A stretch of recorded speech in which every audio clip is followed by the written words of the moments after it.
कुछ कहानियां ऐसी होती हैं जिसे सुनना भी हिम्मत का काम होता है। पहलगाम में जिस दिन घटना हुई उससे कुछ दिन पहले से ही खेल रचा गया था। आतंकी एक सेना के जवान की पत्नी को अगवा कर जंगल में ले गए थे, जहां उससे सारी जानकारी ली। पर ये पूरी कहानी सुनने के लिए आपको शुरू से बताते हैं कि वो सेना के जवान की पत्नी को जंगल क्यों ले गए और उसके बाद उसके साथ क्या क्या किया। उससे पहले आप वीडियो को लाइक करके कमेंट बॉक्स में जय हिंद जरूर लिखिए, ताकि देश के दुश्मन हमारी एकता देख सके। आइए जानते हैं वो कहानी जो किसी ने नहीं सुनाई। जम्मू कश्मीर का पहलगाम सुबह की पहली किरणों से नहाया हुआ था। बर्फ से ढकी वादियां, देवदार के ऊंचे पेड़ और झीलों का शांत पानी, सब कुछ किसी चित्रकारी जैसा प्रतीत हो रहा था। अप्रैल का महीना था। पर्यटकों की हल्की चहल पहल शुरू हो चुकी थी। दिल्ली से आए कुछ परिवार गर्मी की छुट्टियों का आनंद लेने यहाँ पहुँचे थे। उन्हीं में से एक था रावत परिवार। कैप्टन अर्जुन रावत भारतीय सेना के एक जांबाज अधिकारी जो हाल ही में एक ऑपरेशन से लौटे थे। छुट्टी लेकर अपनी पत्नी सिया के साथ पहलगाम आए थे। शादी को 3 साल हो चुके थे, लेकिन इस बार पहली बार दोनों किसी पहाड़ी क्षेत्र में साथ घूमने आए थे। सिया को पहाड़ों से बेहद लगाव था और अर्जुन ने यह जगह चुनी थी ताकि वह उसे सरप्राइज दे सकें। गेस्ट हाउस में चेक इन के बाद दोनों ने स्थानीय बाजार देखा, कुछ गर्म जलेबी खाई और अगले दिन ट्रैकिंग पर जाने का प्लान बनाया। सुबह सुबह सूरज की हल्की किरणों में नहाई वादियों के बीच दोनों झरने की ओर निकले। हवा में ताजगी थी, पक्षियों की चहचहाहट थी और दोनों के चेहरों पर सुकून। ये जगह सच में जादुई है, सिया ने कहा। तुम्हारे लिए ही तो लाया हूँ यहाँ। अर्जुन मुस्कुराया, पर तभी उनकी नजर 3 अजनबियों पर पड़ी जो आर्मी की वर्दी में सामने से आ रहे थे। वो तेजी से चल रहे थे, लेकिन उनके चलने की स्टाइल कुछ अलग थी। अर्जुन ने गौर से देखा, उनके बैज, उनकी यूनिट के नाम सब नकली लग रहे थे। ये यूनिट की पैटर्न से मेल नहीं खा रही। अर्जुन ने धीमे से कहा। सिया ने चौंक कर पूछा, क्या मतलब? ये असली आर्मी वाले नहीं हैं। मुझे शक हो रहा है, चलो यहाँ से। पर इससे पहले कि अर्जुन कुछ और कर पाते, एक ने पीछे से आकर उन्हें काबू में कर लिया। अर्जुन को एक झटके में बेहोश कर दिया गया और सिया को घसीटते हुए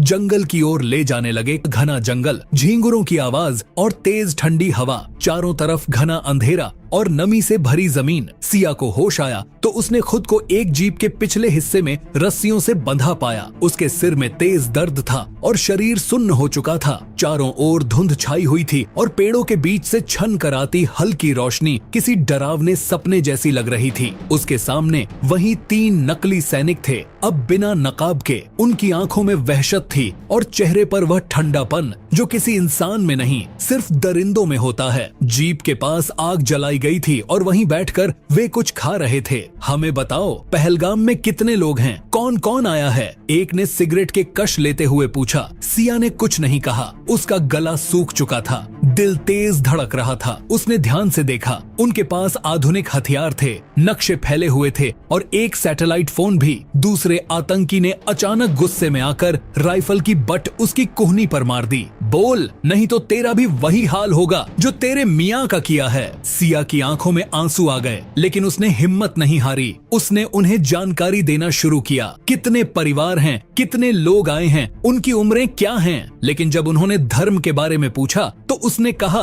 पता नहीं। ये उसका झूठ था, लेकिन जरूरी भी। तीसरा आतंकी, जो सबसे ज्यादा खामोश था, अचानक बोला, हमें जल्दी करना होगा, सब कुछ तय प्लान के मुताबिक चलना चाहिए। फिर उसने सैटेलाइट फोन उठाया और किसी से कोड में बात करने लगा। सिया ने उस भाषा को नहीं समझा, लेकिन अंदाजा लगा लिया कि वो कोई बड़ा कदम उठाने वाले हैं। कुछ देर बाद उन्होंने सिया को जीप से उतारा और जंगल के अंदर खींचते हुए ले गए। रास्ता संकरा था, कीचड़ और जालियों से भरा हुआ। एक पुराने सूखे पेड़ के पास पहुंचकर उन्होंने सिया को पेड़ से बांध दिया। यहाँ तुझे ठंड और डर दोनों समझा देगा कि अगली बार झूठ नहीं बोलना है, एक आतंकी बोला और जोर से हंसने लगा। सिया कांप रही थी, ठंड से, डर से और उस अनिश्चितता से जो उसकी आंखों के सामने थी। जंगल की आवाजें अब भयानक लग रही थीं। हर झींगुर की आवाज, हर पत्ते की सरसराहट, जैसे कोई उसके और पास आ रहा हो। उसने आसमान की ओर देखा, बिल्कुल काला था, जैसे कोई उम्मीद बाकी न हो, लेकिन उसके अंदर कहीं एक कोना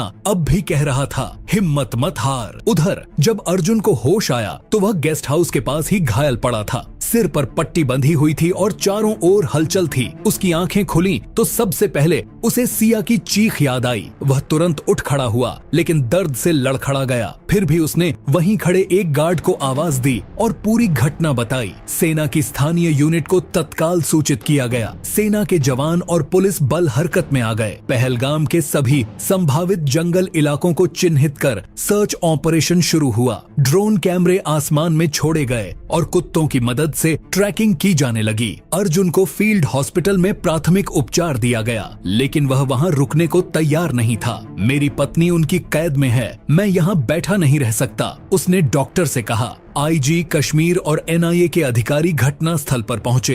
अर्जुन ने अपनी पत्नी के अपहरण की सारी जानकारी उन्हें दी। अनुभव और सैन्य प्रशिक्षण जांच टीम के लिए बेहद उपयोगी साबित हुआ। सेना के उच्च अधिकारियों ने अर्जुन को विशेष सलाहकार के रूप में ऑपरेशन से जो डीएच दिया। एक अधिकारी ने कहा, सर, अगर वो आतंकी थे तो अब तक एलओसी पार कर चुके होंगे। अर्जुन ने तुरंत जवाब दिया, नहीं, वो एलओसी की तरफ नहीं जा रहे थे, उनका प्लान कुछ और है। उन्होंने सिया को सिर्फ भागने के लिए नहीं उठाया, उन्हें उससे जानकारी चाहिए थी। इसका मतलब है कि वो हमला करने की तैयारी में हैं। पूरे इलाके को हाई अलर्ट पर डाल दिया गया। पहलगाम से लेकर अनंतनाग तक की सीमाएं सील कर दी गईं। जगह जगह चेक पोस्ट लगाए गए और हर वाहन की तलाशी शुरू हो गई। स्थानीय लोगों से भी पूछताछ की जाने लगी। सेना के जवानों के चेहरों पर गंभीरता थी। एक जवान ने अर्जुन से कहा, सर, हम आपकी पत्नी को ढूंढ निकालेंगे, ये हमारा वादा है। अर्जुन की आंखों में आंसू थे, लेकिन होंठ पर सिर्फ एक बात थी, वो डर सकती है लेकिन हार नहीं मानेगी।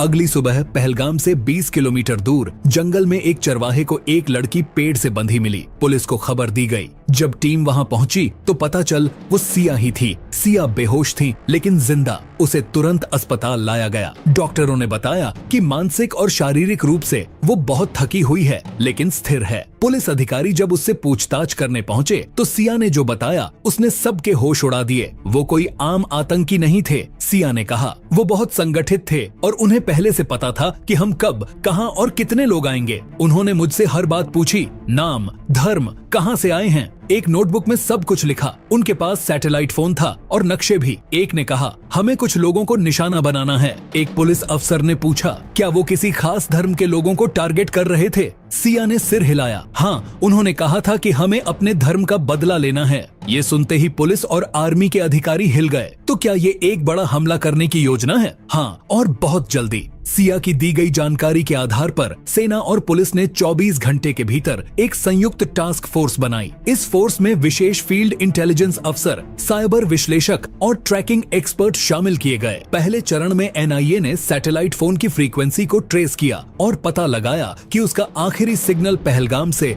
लगभग 17 किलोमीटर दूर के एक पुराने सैन्य बंकर से आया था। इस बंकर का इस्तेमाल 90 के दशक में सेना करती थी, लेकिन अब वह वीरान था। सेना ने इसे पहले ही संदिग्ध स्थल मान लिया था। 3 रूट्स को चिन्हित किया गया जहां से आतंकी वहां पहुंच सकते थे। इन रूट्स पर ड्रोन से नजर रखी गई और कुछ इलाकों में थर्मल इमेजिंग कैमरे लगाए गए। सेना के कर्नल दीपक मलिक ने ऑपरेशन की अगुवाई की और अर्जुन को ऑपरेशनल सलाहकार के रूप में अपने साथ रखा। एक विशेष सॉफ्टवेयर की मदद से इलाके की डिजिटल मैपिंग की गई और सैटेलाइट फुटेज से गहराई से विश्लेषण किया गया कि किस रास्ते से आतंकियों ने घुसपैठ की। एनआईए ने सोशल मीडिया और आतंकी नेटवर्क पर चल रही गतिविधियों की जांच शुरू की। पता चला कि कुछ कोडवर्ड में बातचीत हाल के दिनों में ट्रेस की गई थी। उन कोडवर्ड्स को क्रैक करने पर एक बड़ा खुलासा हुआ। आतंकी कोई बड़ा मीडिया स्टंट करने की योजना बना रहे थे। इसी बीच पुलिस ने कुछ स्थानीय संदिग्धों से पूछताछ की। एक संदिग्ध युवक ने बताया कि उसने जंगल के भीतर कुछ अजनबी लोगों को घूमते हुए देखा था, जिनकी बोली अलग थी और जो रात के वक्त आते जाते थे। उसकी जानकारी को गंभीरता से लिया गया और उस क्षेत्र को प्राथमिकता पर रखा गया।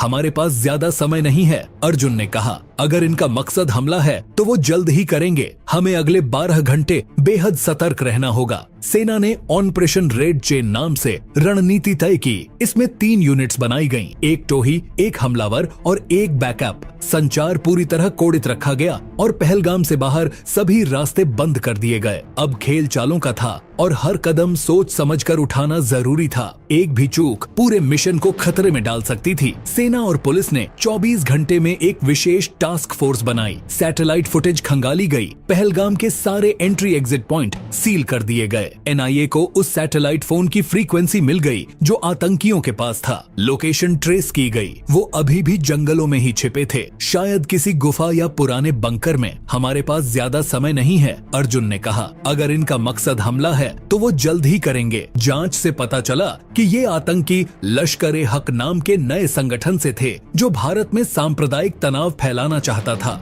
उनका मकसद था एक फेक वीडियो बनाना जिसमें दिखाया जाए कि सेना ने स्थानीय लोगों पर अत्याचार किया और उसी बहाने से असली हमला करना। वो वीडियो किसके लिए था? विदेशी मीडिया के लिए। एनआईए अफसर बोला, एक साइकोलॉजिकल ऑपरेशन। इसका मतलब साफ था, सिर्फ हमला नहीं, भारत की छवि को भी अंतर्राष्ट्रीय स्तर पर नुकसान पहुंचाना। सेना ने ऑपरेशन घेरा शुरू किया। पहलगाम के जंगलों में ड्रोन और स्नाइपर्स तैनात किए गए। एक रात गुफा में हलचल दिखी। कमांडो यूनिट को भेजा गया। आतंकी फायरिंग करने लगे। दोनों तरफ से गोलियां चलीं। सिया द्वारा बताए गए रास्ते से एक यूनिट पीछे से गई। 3 में से 2 आतंकी खत्म कर दिए गए, लेकिन एक भाग निकला। वो लीडर है, अर्जुन बोला। हमें उसे हर हाल में पकड़ना होगा। भागा हुआ आतंकी पास के गांव में छिपा हुआ था और एक स्कूल के पास कुछ बड़ा करने की योजना बना रहा था। स्थानीय पुलिस और सेना ने वहां भी सर्च किया। एक लड़के ने बताया कि एक अजनबी ने उसे पैसे देकर एक बैग को स्कूल के पास रखने को कहा था। अब ये सुनते ही सेना के जवानों के हाथ पैर फूल गए। उन्हें समझ आ गया कि जल्द ही कुछ बड़ा होने वाला है। सेना ने सर्च ऑपरेशन शुरू कर दिया और फिर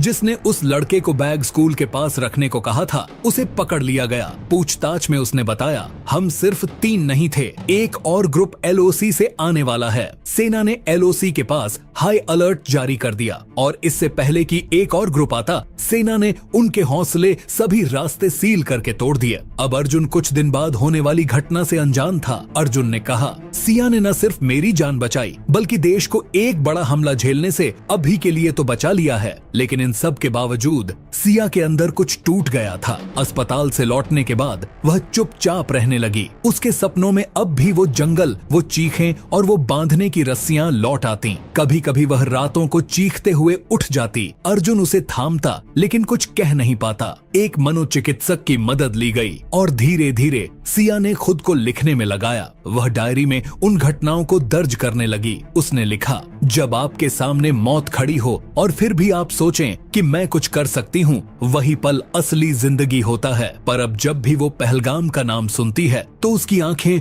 नम हो जाती हैं। एक सन्नाटा उसकी आत्मा में बसा रह गया, जैसे ये घटना हमेशा उसके अंदर जिंदा रहेगी। पहलगाम की वादियां अब भी गवाह हैं उस तूफान की जिसने एक शांत यात्रा को देश की सुरक्षा की सबसे बड़ी लड़ाई में बदल दिया। इस कहानी से हमसे सीख सकते हैं कि हमें हमेशा सतर्क रहना चाहिए और कठिन समय में हिम्मत से काम लेना चाहिए।